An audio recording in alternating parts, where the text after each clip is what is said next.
Alright, so today we're going to work on lights. And lights, there's a lot of different varieties of lights.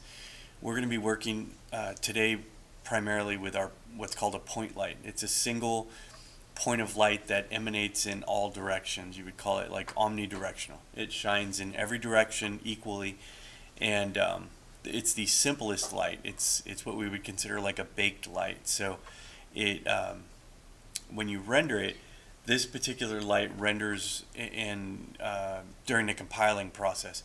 So it's a static light. It doesn't move. It doesn't really cost us anything in terms of gameplay the way like say a dynamic moving light would.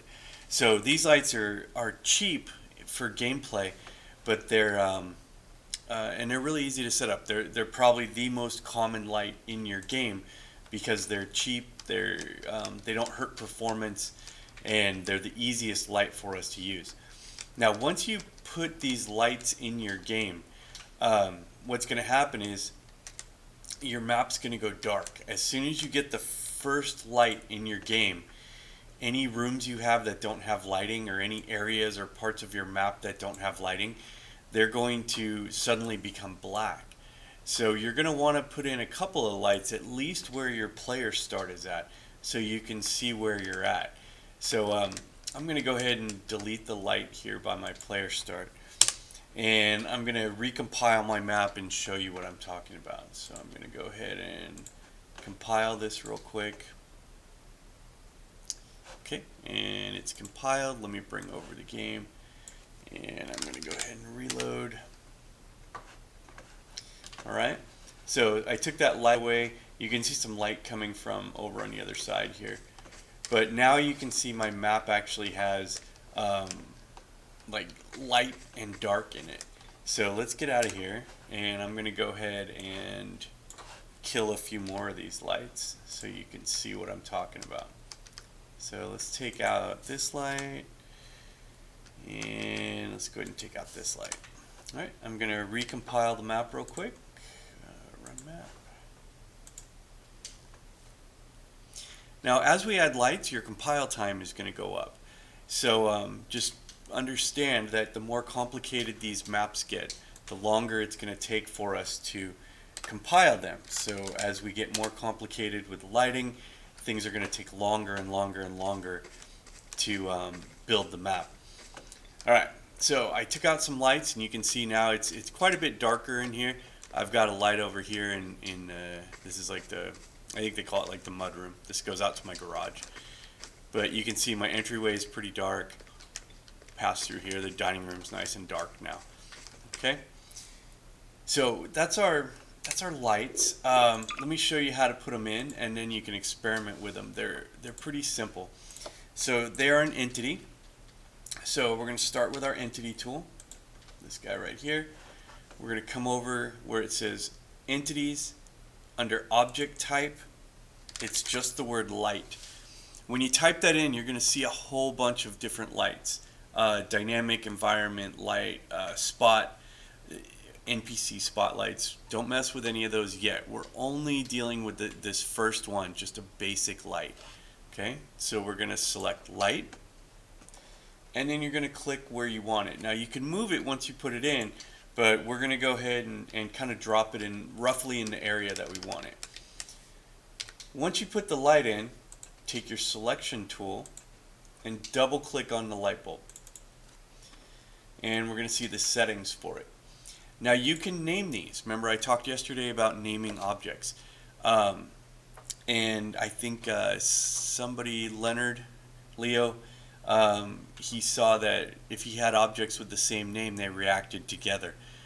All the doors with the same name would open at the same time. Lights are the same way. If we name the lights all kitchen light, when we activate kitchen light, all the kitchen lights will come on. So if you're going to name these, make sure that you put unique names on them if you don't want it reacting with other ones.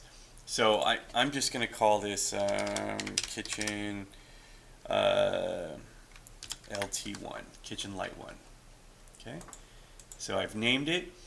Now where it says brightness, if you click on brightness, you're going to see a whole bunch of numbers right here. So what these represent is the RGB value of the light And then this fourth number here, the 200, that's the brightness. If you want to change the color of the light, there's two ways you can do it. You can manually key in the RGB value, or the easiest way is you can pick color and use the color picking tool here. So go pick whatever you want. Click OK, apply, and you'll notice the light bulb changed to orange, which indicates to me that this is now an orange light. If I want to change the brightness of the light, this number 200 at the end right here, I would take that out and say I put in like 150.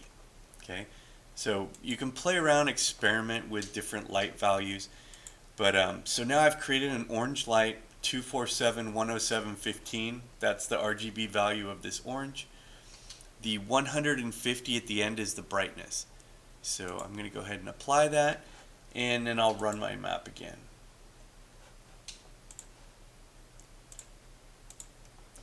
We'll give it a second to compile. Alright.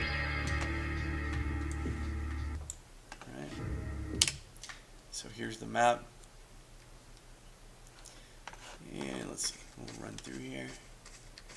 Alright, and so you can see this is an orange light compared to a white light. Here's my white light, and over here there's my orange light. Okay, let's get out of here, don't save. Alright, so let's do one more. Let's pick color. Let's do something a little more drastic. Let's do like a blue. Okay, apply. So now it's blue, 70, 162, 191. That's whatever that blue-green color is there. The brightness, let's do like 100 on the brightness. So we'll just bring the brightness down a little bit. And I'm going to run it again.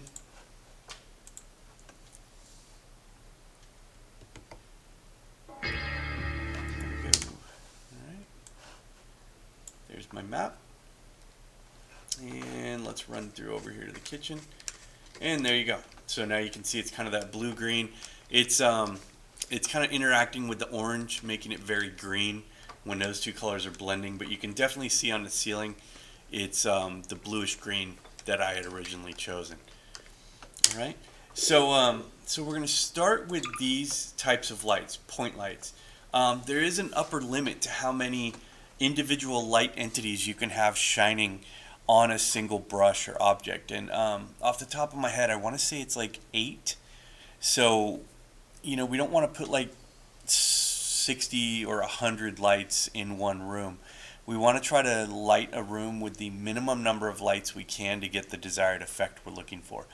And what will happen is if you go past that limit, it'll start like deleting the lighting effect on the object. So you'll get these really bizarre shadow effects where you'll have like a shadow with a definitive line right down the middle of one object, where it's like lit on one side and then it loses light on the other side, but it's not supposed to.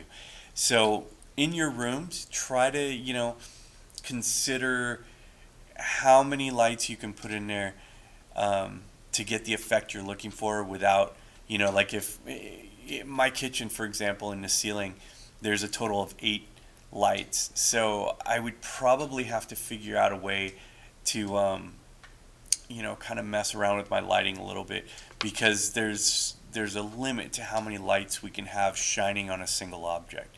So if I had 10 or 11 lights in my kitchen, it could start to cause graphical errors. So we shouldn't have too much of a problem with it right now. So all I want you to do now is every room that you can go into, I'd like you to put at least a point light in there. Now, we'll mess around with things like flickering and on and off controls in a future lesson. But for this lesson, we're just going to do basic point lights. And so I'm just going to one more time show you how to put in a point light. So we're going to go to our Entity tool. We're going to come over here. It says Entity. Under Object Type, we're looking for Light. And just a basic light. Don't do dynamic or anything like that. Just plain old light. We're going to click. That drops in the light bulb. Okay. We're going to take our selection tool, double click, name it, whatever you want to name it, where it says brightness. we have a RGB value and a brightness value. So we can pick the color that we want it to be. Okay. Click OK. Click apply. And now I have a green light. If I don't like it, I can just double click it and I can readjust these values. So like if I had another light that I wanted to match, I could just simply type in the value of that light just as easily as anything else. So it's up to you, and that's a pretty hideous color right there too. So let's go with something a little bit nicer.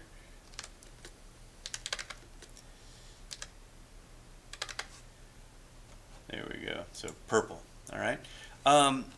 You don't use a point light for your sun, so don't put a point light outside and crank the brightness to like 10,000. There's a special setting for the environmental light, for moonlight and sunlight and stuff like that.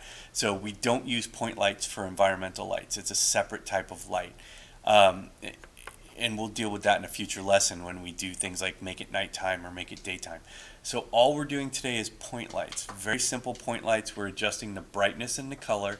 That's all we're adjusting. We'll play around with the appearance and stuff like that in another lesson. So today I want you to light your world. And remember, once you put that first light in, your map is going to go dark. So you need to put in lights throughout your map to kind of illuminate for the player to go through. Right? And that is going to be it for today. Point lights.